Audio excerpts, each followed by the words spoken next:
Assalamualaikum warahmatullahi wabarakatuh. Hai, aku Sandi. Aku salah satu ASN di salah satu kementerian. Di video ini aku mau berbagi gitu ya untuk teman-teman semua bagaimana pengalamanku sampai lulus dan bekerja sebagai ASN. Di video ini tuh aku mau berbagi bagaimana pengalaman aku dari awal milih lowongan sampai ke bekerja sampai terima SK, itu apa aja langkah-langkah atau step yang sudah aku lalui gitu. Nah, cuman ada sedikit disclaimer yang mau aku kasih ke teman-teman.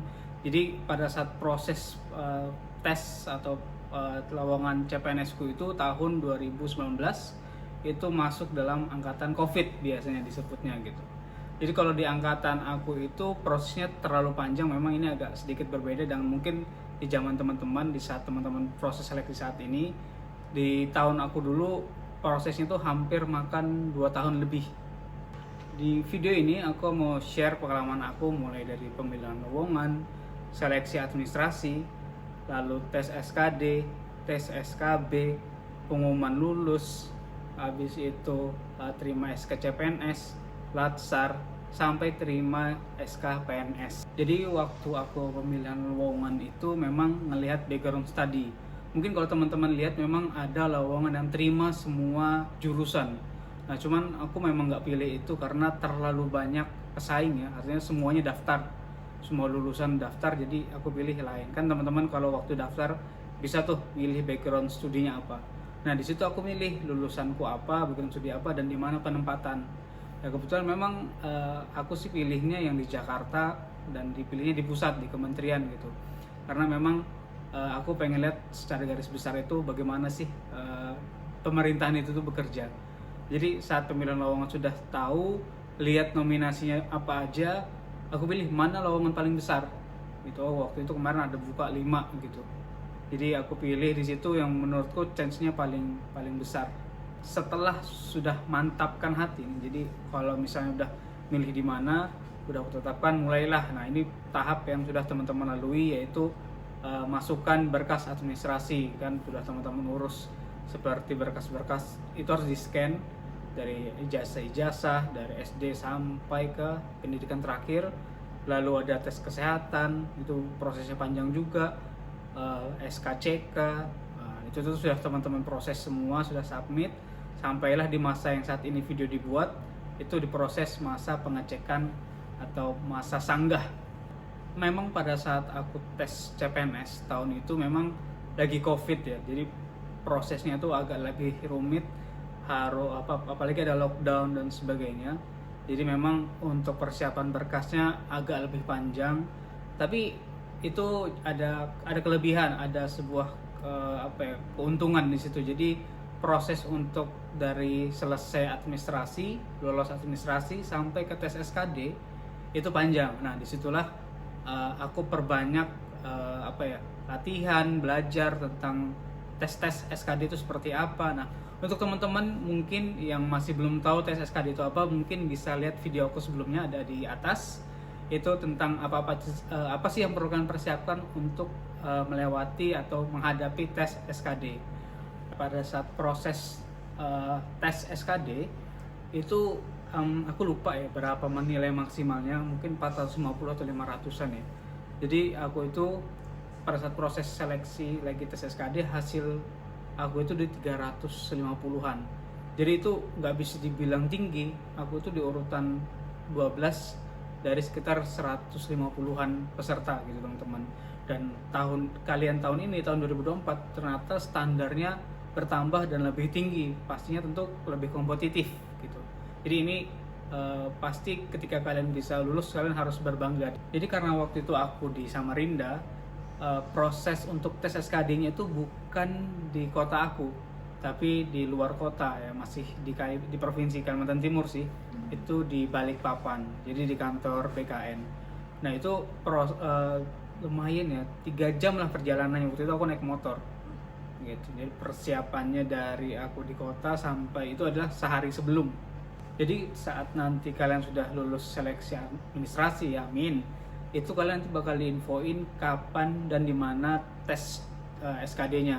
Karena waktu itu aku juga mikir itu di kotaku di Samarinda, tapi ternyata bukan, itu di luar kota. Jadi teman-teman nanti betul-betul harus dipantengin itu di mana tesnya dan kapan, karena dan hari itu juga itu ada beberapa kloter.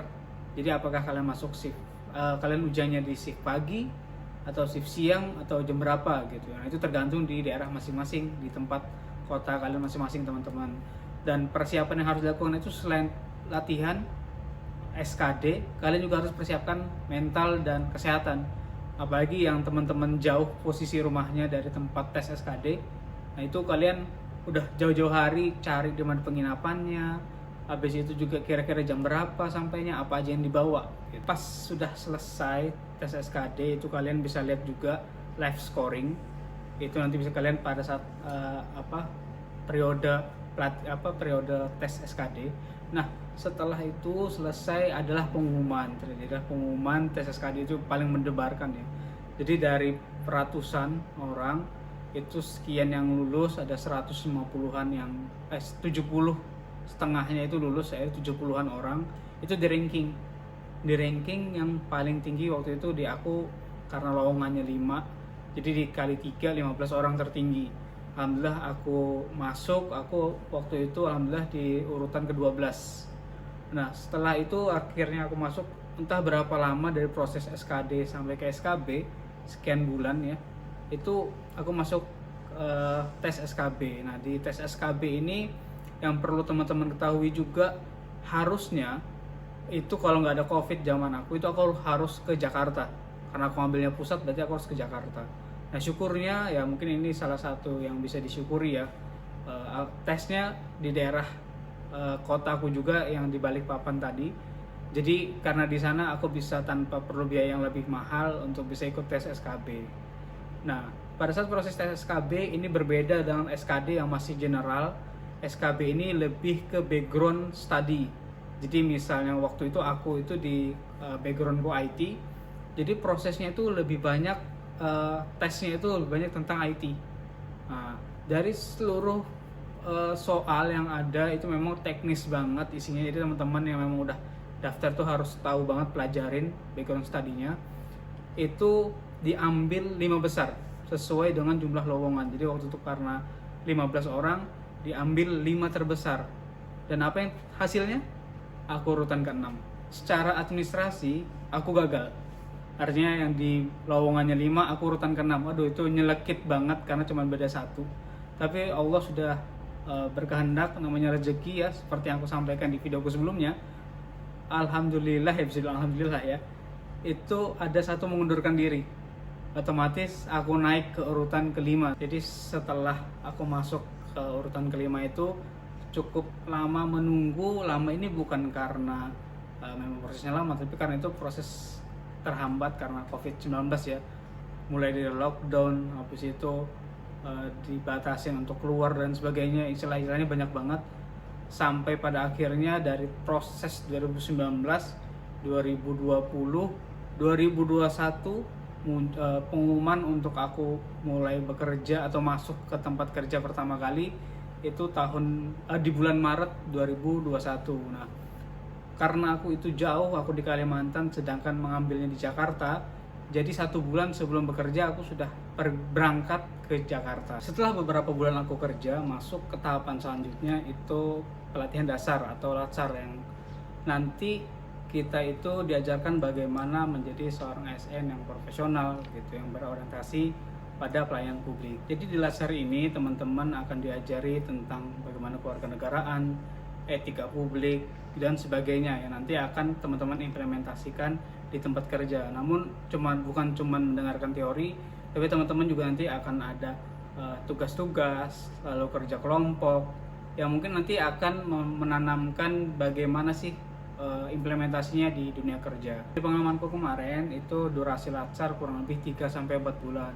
Setelah itu beberapa saat setelah selesai latsar kita mulai bekerja, dan beberapa saat kemudian kita akan ada pelantikan.